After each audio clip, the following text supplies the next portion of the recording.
اے لطیفہ عرض کیا ہے۔ امیر سنت لکھتے ہیں کہ آبائی گاؤں کتیانا گجرات کا ایک واقعہ کسی نے سنایا تھا کہ وہاں ایک غوث پاک کا دیوانہ رہا کرتا تھا، جو کہ 11ویں شریف نہایتی اہتمام سے مناتا تھا۔ ایک خاص بات اس میں یہ بھی تھی کہ وہ سیدوں کی بے حد تعظیم کرتا، ننھے منھے سیدزادوں پر شفقت کا یہ حال تھا کہ انہیں اٹھا اٹھا کر پھرتا اور انہیں شیرینی وغیرہ خرید کر پیش کرتا۔ اس دیوانے کا انتقال ہو گیا، میت پر چادر ڈالی ہوئی تھی، سوگوار جماعت ہے، اچانک چادر ہٹا کر وہ غوث پاک کا دیوانہ اٹھ بیٹھا، غوث پاک کا دیوانہ اٹھ بیٹھا۔ کہانی لوگ گھبرا کر بھاگ کھڑے ہوئے، اس نے پکار کر کہا ڈرو مت، سنو تو صحیح۔ لوگ جب قریب آئے، واہ، لوگ جب قریب آئے تو کہنے لگا بات دراصل یہ ہے کہ ابھی ابھی میرے 11ویں والے آقا، پیروں کے پیر، پیر دستگیر، روشن ضمیر، قطب ربانی، محبوب سبحانی، غوث سمدانی، قندیل نورانی، شہباز لا مکانی، پیران پیر شیخ ابو محمد عبد القادر جیلانی قدس سرہ نورانی تشریف لائے تھے۔ سبحان اللہ۔ انہوں نے مجھے ٹھوکر لگائی اور فرمایا ہمارا مرید ہو کر بغیر توبہ کیے مر گیا؟ کیا فرمایا؟ ہمارا مرید ہو کر بغیر توبہ کیے مر گیا؟ اٹھ اور توبہ کر لے۔ کہانی الحمدللہ عز و جل، مجھ میں روح لوٹ آئی ہے تاکہ میں توبہ کر لوں۔ اتنا کہنے کے بعد دیوانے نے اپنے تمام گناہوں سے توبہ کی اور کلمہ پاک کا ورد کرنے لگا۔ پھر اچانک اس کا سر ایک طرف ڈھلک گیا اور اس کا انتقال ہو گیا۔ نبی علیہ السلام نے پیچھے چھڑ گئے۔ اللہ کا ریپرزینٹیٹو دنیا میں کون؟ پیغمبر۔ نبی علیہ السلام کو تو یہ کہا جا رہا ہے اپنے آپ کو آپ ہلاک کر لو گے اس غم سے کہ لوگ ایمان نہیں لا رہے، ٹھیک ہے؟ آپ کا تو کام صرف دعوت دینا ہے، جس کی مرضی قبول کرے نہ کرے۔ جو نبی غم سے ہلاک ہو رہا ہے اپنے آپ کو، فَلَعَلَّكَ بَاخِعٌ نَفْسَكَ عَلَىٰ آثَارِهِمْ إِن لَّمْ يُؤْمِنُوا بِهَٰذَا الْحَدِيثِ أَسَفًا، سورۃ الکہف کے شروع میں آتا ہے۔ دنیا بقدر ایفرٹ اللہ نے رکھی ہے، نگاہ مار کے کچھ بھی نہیں ہونا۔ نگاہ مار کے ہوتا تو سب سے پہلے ابو لہب کو حضور کلمہ پڑھاتے، حضور کا چچا تھا، سب سے بڑی ہرڈل بنا ہوا تھا۔ نگاہ کیا مانی؟ تبت یدا ابی لہب وتب نازل ہو گئی ہے، قیامت تک پڑھی جا رہی ہے، ٹوٹ جان تیرے ہاتھ، بدوائیں۔ اس طرح نہیں ہونا میرے بھائی، دنیا بقدر ایفرٹ ہے۔ بخاری اور مسلم دونوں میں حدیث ہے کہ نبی علیہ السلام کا ایک غلام تھا مدعم، جو سواری کا کجاوا کسا کرتا تھا، آپ کو سفر و حضر میں وضو کروایا کرتا تھا۔ خیبر کے موقع پہ ایک نامعلوم تیر اسے لگا اور وہ شہید ہو گیا۔ صحابہ نے کہا یہ تو سیدھا جنتی ہے۔ بالکل ٹھیک کہا، یہی گمان کرنا چاہیے تھا۔ اس سے بڑی کوئی سعادت ہو سکتی ہے کہ نبی علیہ السلام کی اتنی آپ کو یعنی قرب نصیب ہو۔ نبی صلی اللہ علیہ وآلہ وسلم نے فرمایا تم اسے جنت کی بشارت سنا رہے ہو، اور مجھے اللہ نے دکھایا کہ اس نے مال غنیمت میں سے صرف ایک چادر چوری کی تھی جو آگ کی اس کے اوپر ڈال دی گئی ہے۔ اسی وقت صحابہ اپنے گھروں میں دوڑے، اور حدیث کے الفاظ ہیں کہ اگر کسی نے ایک چھوٹی سی رسی بھی یہ کہہ کے مال غنیمت میں سے اٹھا لی تھی کہ خیر ہے اس کی کیا ورت ہے، میں اس کو بغیر اجازت کے گھر لے جاؤں، وہ رسی بھی لا کے رکھتی۔ یہی تو صحابہ کرام کا فرق تھا، سمعنا واطعنا، سنتے تھے اطاعت اختیار کر لیتے تھے۔ یہی فرق ہے صحابی میں اور وابی میں، اور یہی فرق ہے صحابی میں اور بابی میں۔ اسی تو ہم کہتے ہیں کہ نہ میں وابی نہ میں بابی، میں ہوں مسلم علمی کتابی۔ صحابی تو ہونے کا ہم دعویٰ نہیں کر سکتے، اس کے ایکویلنٹ ہم نے اس دور کے لیے علمی کتابی یعنی مسلم ہونا چاہیے بندے کو۔ تو ان لوگوں کا معاملات کہاں؟ وہ صحیح بخاری میں ایک اور حدیث ہے، عثمان بن مظعون ایک بوڑھے صحابی تھے، ابو الاعلیٰ کہتی ہیں کہ وہ میں ان کی خدمت کیا کرتی تھی، وہ فوت ہو گئے۔ نبی علیہ السلام جب آئے تو میں نے کہا کہ اے عثمان، اللہ کے ہاں تو تیرے لیے جنت ہے۔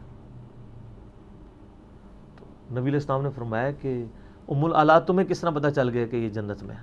ہائے ہائے ہائے ہائے ہائے. اس کا جواب پتہ کیا بنتا تھا آج کے دور میں کہ یا رسول اللہ علیہ وسلم آپ کی امت کے تو ادنا ادنا اولیاء علم غیب جانتے ہیں, کشف القبور جانتے ہیں, جنت و دوزخ کے فیصلے کرتے ہیں, تو میں تو آپ کی صحابیہ ہوں, میں تو اولیاء کی سردار ہوں, میرے پاؤں کی خاک بھی اولیاء سے افضل ہے, تو مجھے نہیں پتہ چلے گا نا. اس زمانے سے عقیدے ہوندے ہی نہیں سن. ہائے ہائے ہائے ہائے, یہی ہوتا ہے نا. وہ ام العلا کہتی ہیں میں اتنی شرمندہ ہوئی اور اتنی پریشان ہو گئی, اور نبی علیہ السلام نے اس پہ اکتفا نہیں کیا. آپ نے فرمایا اس کے بارے میں تمہیں کیسے پتہ چل گیا؟ حالانکہ میں اللہ کا رسول ہوں, مجھے نہیں پتا میرے ساتھ کیا ہونے والا ہے. ہائے ہائے ہائے ہائے سر, کیا بات ہے. امام الموحدین صلی اللہ علیہ وآلہ وسلم, یہی عقیدہ ہوگا جس کو خدا کا تعارف ہوگا. عقل نہ ہوئے تھے موجیں ہی موجاں, عقل ہوئے تھے سوچیں ہی سوچاں. جس کی عقل ہوگی نا اس کو یہ سوچ آئے گی, جس کو عقل نہیں موجیں مارتا رہے, وہ بے شک کہتا رہے جو میرے سلسلے میں مرید ہوا انشاءاللہ میں اس کو جنت میں ساتھ لے کے جاؤں گا. فرمایا مجھے اپنے رب کے عزت و جلال کی قسم میرا قدم اس وقت تک جنت کو نہیں اٹھے گا جب تک میں اپنے سارے مریدوں کو جنت میں داخل نہ کروا لوں. وہ اللہ کی مرضی ہے جس کو بھیجے. تو سیدہ ام اعلیٰ کہتی ہیں کہ میں نے اس دن کے بعد نیت کی کہ میں کبھی کسی کے بارے میں نہیں کہا کروں گی کہ فلاں جنتی ہے. ہائے ہائے ہائے سر, یہ بڑا خطرناک معاملہ ہے. یہ لوگ تو پتہ نہیں کیا, اسی لیے ہم کہتے ہیں بابوں کا خدا اور کتابوں کا خدا اور.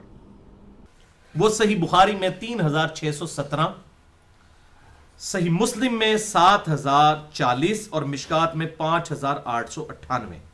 یہ بہت کریٹیکل چیز ہے. انس ابن مالک کہتے ہیں رضی اللہ تعالیٰ عنہ کہ ایک شخص عیسائیوں میں سے مسلمان ہوا اور آپ صلی اللہ علیہ وسلم نے اسے اپنا اسسٹنٹ رکھ لیا, منشی کے طور پر کاتب وحی رکھ لیا. اس نے سورۃ البقرہ اور سورہ آل عمران خود حضور سے پڑھی صلی اللہ علیہ وسلم. وہ اتنا امپریس ہوا کہ مسلمان ہوا, پھر آپ کا کاتب وحی بن گیا. تو آپ صلی اللہ علیہ وسلم کے لیے وہ وحی لکھا کرتا تھا. پھر اس پہ تقدیر غالب آئی, کچھ عرصے بعد وہ شخص مرتد ہو گیا اور کرسچن سے جا ملا, اور وہاں جا کے اس نے کہنا شروع کر دیا کہ محمد صلی اللہ علیہ وسلم تو نعوذ باللہ ان کو تو کچھ پتہ نہیں ہے, جو میں لکھ دیتا ہوں نا یہ وہی مسلمان سمجھ رہے ہوتے ہیں. وَلِعَاذُ بِاللَّهِ تَعَالَى.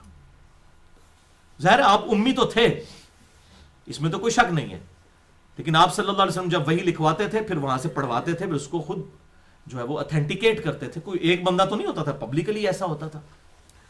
تو اس نے یہ بات کرنی شروع کی کہ جو میں لکھ دیتا ہوں وہی ہوتی ہے.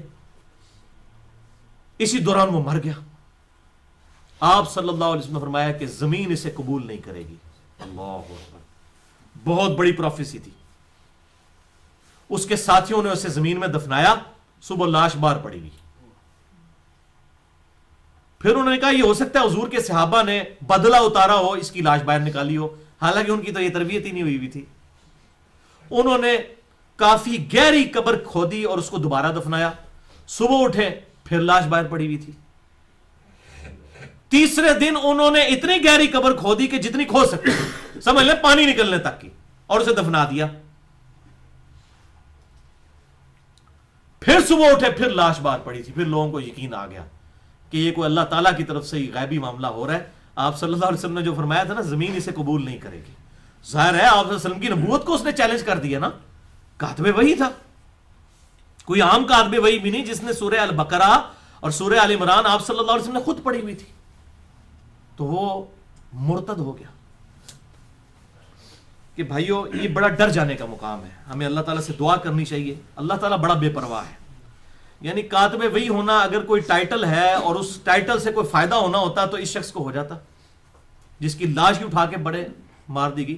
یعنی اللہ تعالیٰ آپ صلی اللہ علیہ وسلم کی اس خدمت کرنے کی برکت سے اس کو بچا لیتا کہ وہ مرتد نہ ہوتا, یہ غلط حرکتیں نہ کرتا. لیکن ایسا نہیں ہوا. اس پہ ایسی تقدیر غالب آئی, جو اس نے برے کام کیے اس کا وہ بھار اسے چکنا پڑا. اس لیے ہمیں اللہ تعالیٰ سے دعا کرنی چاہیے, اللہم من احییتہ منا فاحییہ علی الاسلام ومن توفیتہ منا فتوفہ علی الایمان, آمین. اللہم اجرنا من النار, اللہم اجرنا من النار, اللہم اجرنا من النار.